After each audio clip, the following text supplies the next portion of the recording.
Hello dear students, welcome to EPG Pathshala. I am Dr. Satnam Kaur, Assistant Professor, Khalsa College of Education, Ranjit Avenue, Amritsar. Today, we will discuss about the topic Educational Administration, Structure, Functions and Processes at District and Sub-District level. After discussing this topic, you will be able to explain the meaning of the term educational administration, describe the structure of educational administration at the district and sub-district level, understand the functions of various educational administrative agencies at the district and sub-district level, elucidate the processes involved in efficient educational administration at the district and sub-district level. Now, we will start with the meaning of educational administration. The concept of educational administration is applicable in case of an educational organization which has certain purposes or goals to fulfill. Educational administration means the capacity of an individual or organization to manage all the activities of that organizational institute. It is also defined as the activity of a government or state in the exercise of its powers and duties. It is concerned with formulating general plans and policies for education. It is a discipline within the study of education that examines the administrative theory and practice of education in general and educational institutions and educators in particular. Therefore, educational administration is regarded as the process of integrating the appropriate human and material resources that are made available and made effective for achieving of an educational program. Let's try to understand the nature of educational administration. Educational administration doesn't refer to any single process, rather different processes or aspects which constitute administration. Educational administration is a non-profit making task. Educational administration is primarily a social enterprise as it is more concerned with human resources than with material resources. Educational administration is more an art than a science. The reason is that human relationships prevailed here cannot be maintained by any set of formulae. Educational administration is similar to general administration in many ways, but it is also dissimilar to general administration in many more ways. Educational administration is a complex affair. Dear students, let's have a look on the objectives of educational administration. As we know, the very fact that educational administration needs integration and coordination of all the physical and human resources and educational elements. Besides this, it requires a great efficiency as it is based on human sympathy, understanding, knowledge and skill. The physical resources mainly contribute building equipments and instructional materials, whereas the human resources include pupils, teachers, supervisors, administrators and parents. The additional elements comprise the various aspects of educational theory and practice, including philosophy of education, objectives of education, curriculum, method of teaching, discipline, role of the teacher, rules and regulations, etc. These elements are parts made into whole and are components brought into harmonious relationship.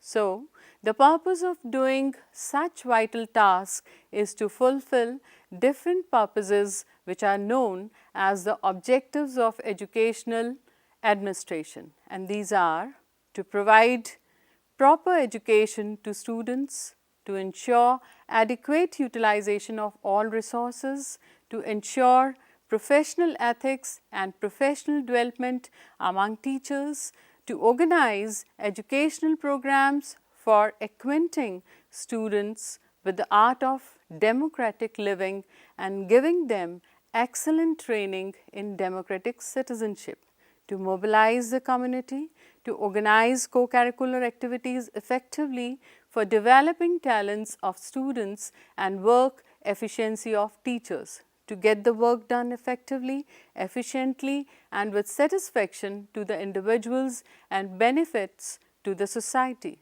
to prepare students for taking their places in various vocations and avenues of life, to train the students in developing scientific attitude and objective outlook among them towards all aspects and activities of life, to ensure qualitative improvement of education. There are some basic functions of educational administration as shown in the figure, and these are planning, organizing, directing, coordinating, supervising, controlling and evaluating.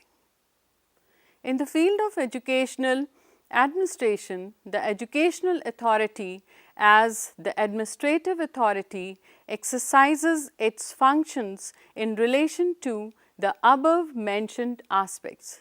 Well, students, now we will talk about the structure of educational administration at district and sub-district level. The structure of educational administration at the district and sub-district level includes the structure both at rural as well as urban level. Every district has Panchayat Standing Committee, which includes Panchayat representatives of block panchayats, which further include members of village panchayat. The district panchayat committee is sub-coordinated by the district education officer, that is DEO, which is further coordinated by the district project coordinator for project management at district level. Each district is divided into small blocks. Block is a group of villages. Each block has its block panchayat standing committee, further coordinated by the block education officer, and the project related to education are managed by the block resource center. At the village level, structure of educational administration includes village panchayat sub-coordinated by assistant education officer, which further has cluster coordinator to manage projects. At village level, village education committee has mother teacher council. A host of institutional structures between the district level and the schools have been set up in the last 1 decade to strengthen the schools as well as the curriculum framework, namely block resource centers, cluster resource centers, district institute of education and training. Block resource centers and cluster resource centers were established in each block of every district under Sarv Shiksha Abhiyan to conduct in-service teacher training and to provide academic support to teachers and schools on a regular basis, as well as to help in community mobilization activities. Let's have a look on the major academic functions of block resource center and cluster resource centers. Development of the center as a rich academic resource with ample reference materials for the teachers, development of strong human resource pools by inviting resource persons from nearby teacher education institutions, NGOs, colleges, universities and resourceful individuals to form resource groups in different subject areas for primary and upper primary level. Regular school visits for addressing emerging pedagogic issues and issues related to school development.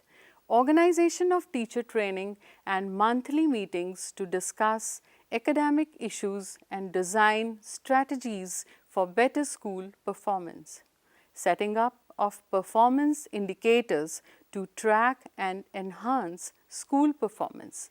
Consultation with community members and Panchayati Raj institutions to strive for school improvement. Designing a quality improvement plan for the block cluster as per the SSA goals and strive to achieve that in time-bound manner, monitoring the progress of quality using quality monitoring tools in collaboration with nearby DIET. Students, let's have more clarity about the structure, functions and processes at BRC and CRC level. In block, there are several CRCs and each CRC covers a small number of schools within easy reach.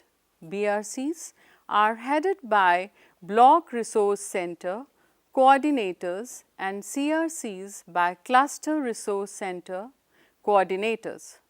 The BRC coordinator is academic coordinator, facilitator at block level who is responsible for in-service training of teachers and providing guidance to the CRC co-coordinators. They also organize training programs for members of village education committees and school development and monitoring committees. BRC coordinators also collect material from the district project office for distribution among the teachers, SDMCs, etc. through CRCs and provide continuous support to teachers while monitoring implementation of pedagogical and other interventions at school level. The tasks of CRC coordinators include providing constant support to the teachers, monitoring their performance, identifying their needs both in schools and alternative education centers and liaising with the SDMCs, the community and NGOs working in the area of education.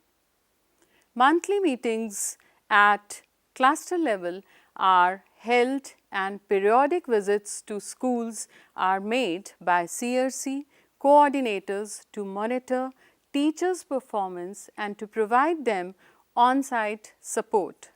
In nutshell, role of BRC CRC is a mixed set of academic, supervisory, managerial, networking and creative activities.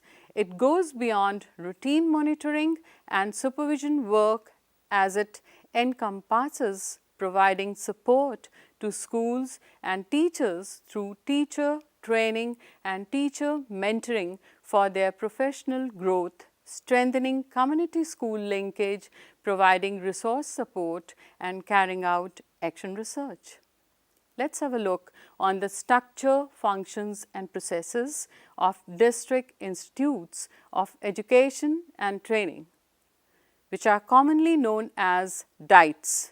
These are considered as a nodal agency at the district level for planning, implementing and monitoring pedagogical activities in the entire district. There are some major functions of DIET.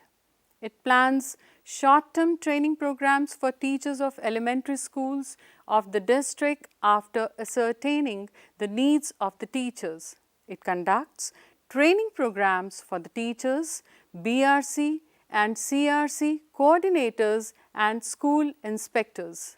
It conducts action research studies and takes up corrective measures.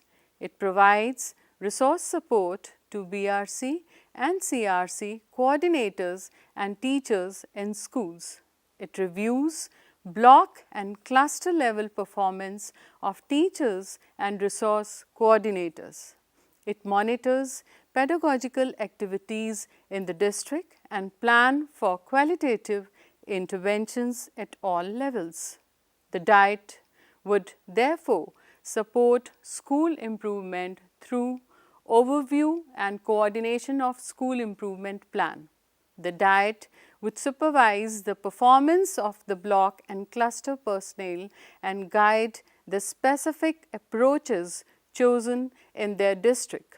They would support the BRCC to overcome challenges that come in implementing programs for school improvement in accordance with the chosen approach. Design and delivery of training. Diets would be linked closely to the BRC CRC so that the design and delivery of training is what the teachers required and need. This requirement can be collaboratively defined by the Diet, the BRC Training Coordination Unit, the CRP's expert groups and the teachers. The approach to training needs to change. The teacher needs to explore, reflect on and demand training instead of a one-size-fits-all approach decided solely by the state.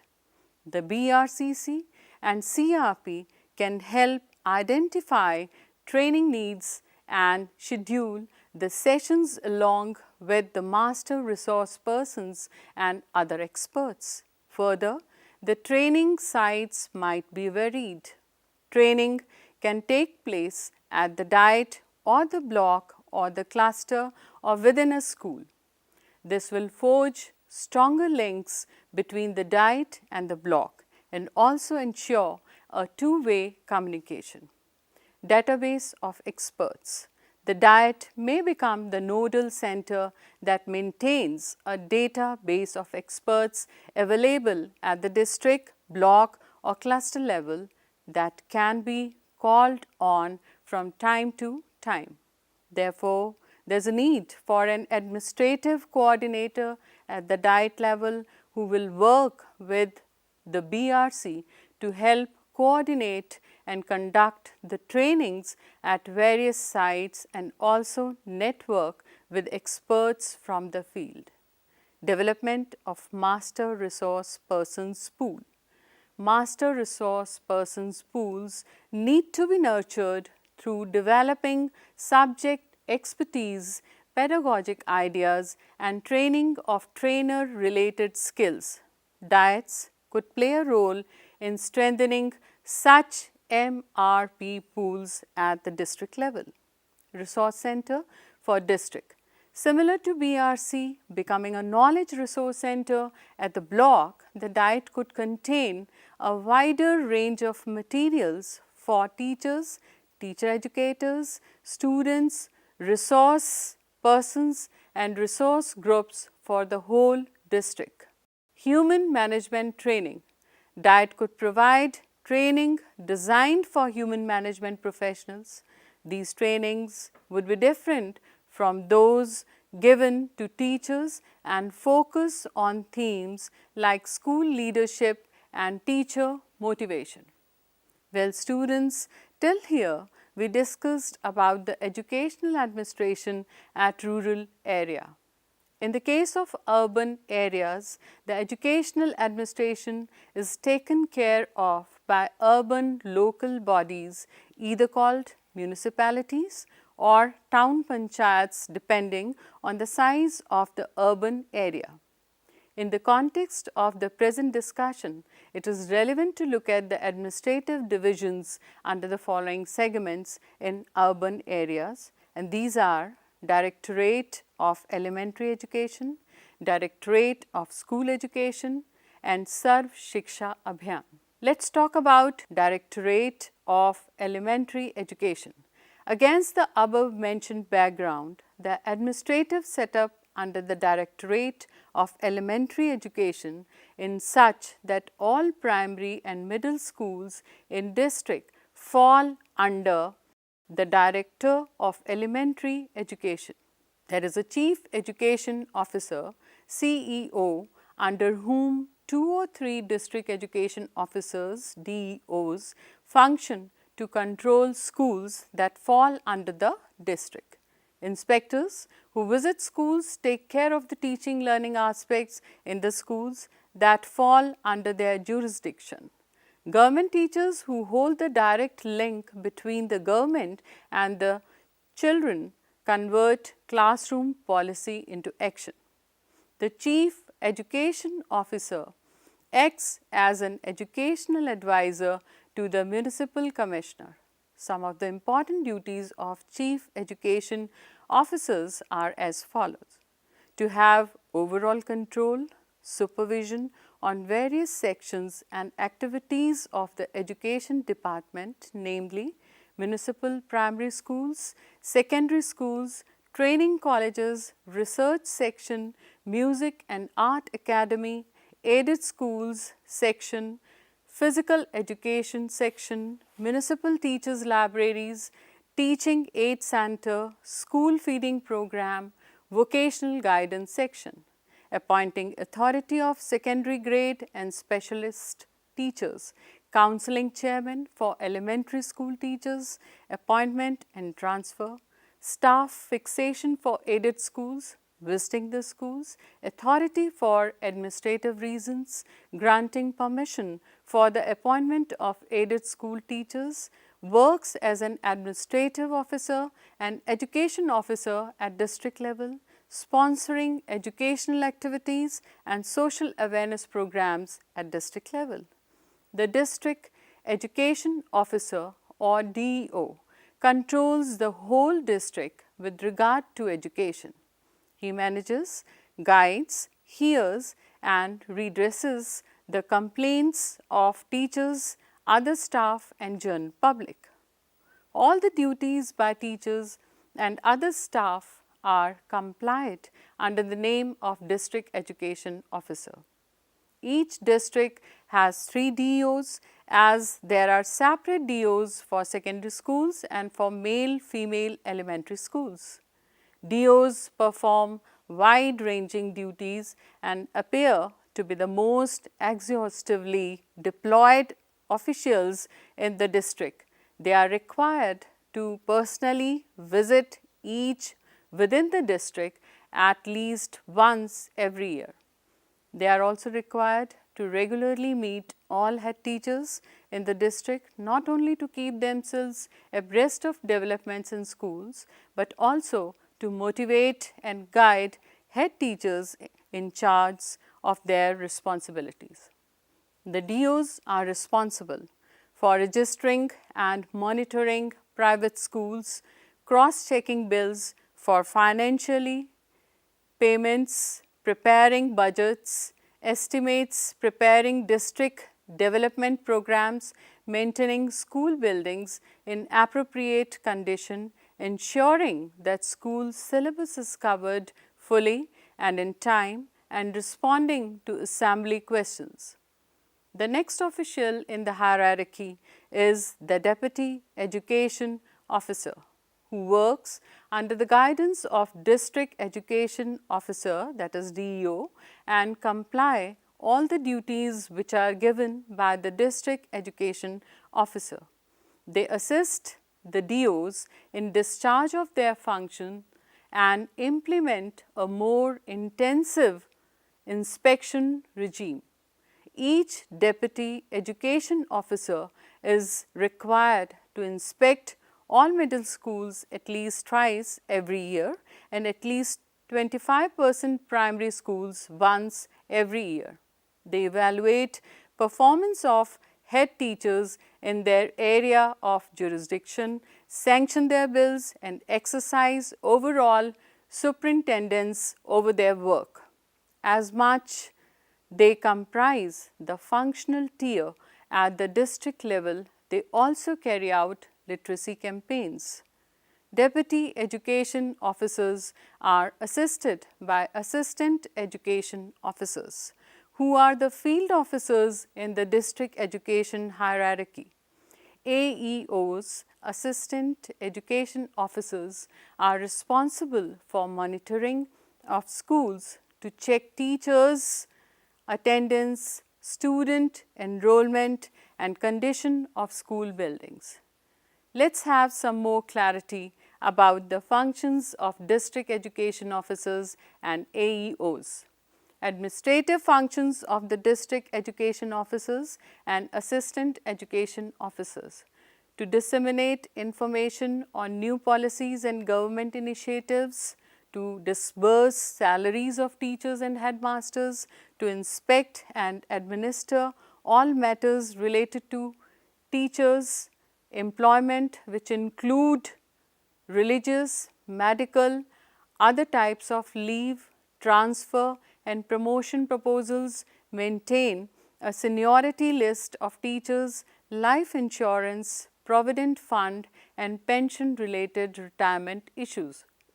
Disburse government allocated funds to schools for teaching, learning material, annual maintenance and maintain accounts for the same. Oversee distribution of free textbooks, teaching guides, free uniforms and any other resources provided to the schools by the government. Maintain list of teacher vacancies in the schools in her jurisdiction. Mediate with the Village Education Council, that is VEC, to keep them in the loop of the district educational administration. There are some academic functions of the district education officers and AEOs, like to supervise and inspect all schools in their jurisdiction.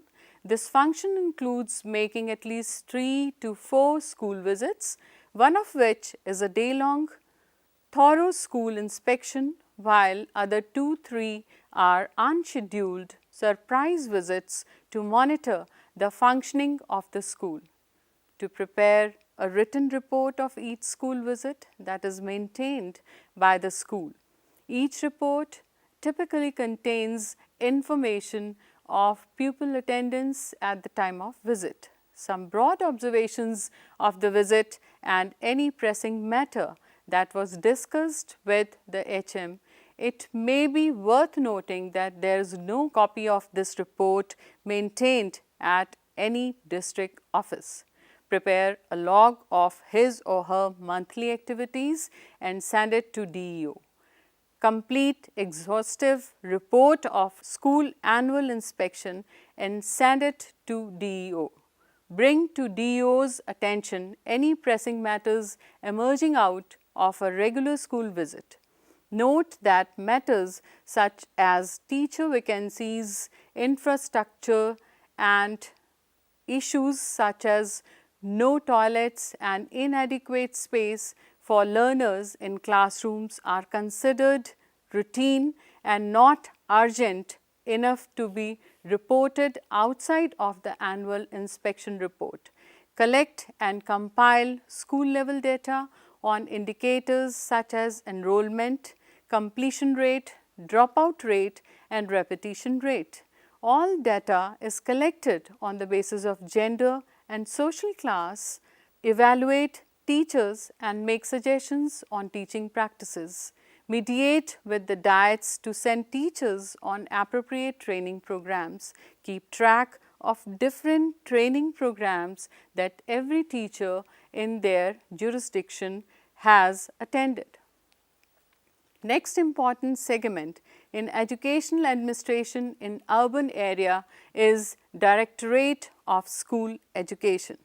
Similar to the Directorate of Elementary Education, the administration under the Directorate of School Education goes on from the Director of School Education on top to each Chief Education Officer posted in the districts to the one or more district education officers posted in every block of a district depending on the size of the blocks, who then in turn directly deal with the primary and middle schools in their district with the help of school inspectors, head teachers and other teachers. The functions and processes remain same as discussed earlier.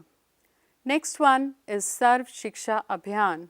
This is the third segment in the discussion. The district program officer is headed by District Program Officer, and he shall be appointed by the Executive Committee of SSA. He shall have the same powers and responsibilities in relation to the project at the district level as the State Program Director has at the state level. He shall set up steering groups for each program component and functional area.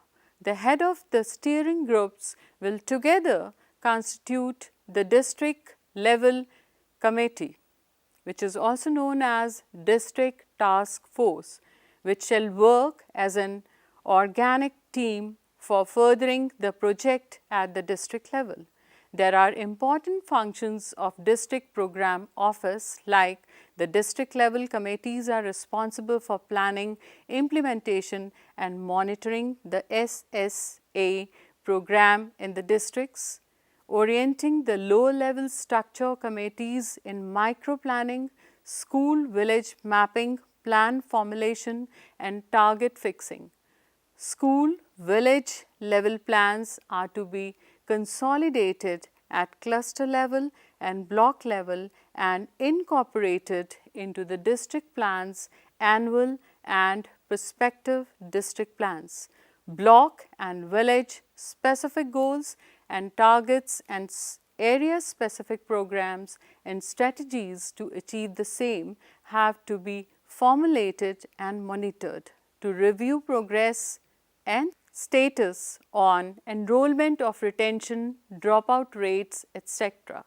Blockwise implementing approved plan activities as per the calendar, monitoring programs, implementation through periodically reviews, visits to schools, block resource center and cluster resource center, maintaining and updating household data and school information for cent% enrollment and completion at district level, distribution of grants to various agencies and monitoring the proper and transparent utilization of grants released, to identify critical infrastructure requirements and plan to bridge the same, monitoring the progress and quality of construction works undertaken in the districts, organizing awareness campaigns, district level functions, monitoring the proper distribution of various incentives to children, securing the coordination and cooperation of other agencies like NGOs, self-help groups, government departments, etc. for enrollment, tackling dropouts, achievement levels and quality of education, supervising the training programs at the district and blocks and assessing the impact of training, conducting of research activities, both formal and action research through SSA personnel and research scholars in the districts. To conclude this topic, it may be said that the 21st century marks the era of refinement of educational administration by delegation of educational administrative powers at each level. In India, a host of institutional structures between the district level and the schools have been set up in the last 1 decade to strengthen the schools as well as the curriculum framework. So, we see that general functions and processes of educational administration include resource programs, planning and policy making, provisions and maintenance of funds and facilities, obtaining, development of personnels, improvement of instructional programs, student personnel services and maintenance of effective interrelationships with the community and external agencies. That's all in this topic. Thank you, students.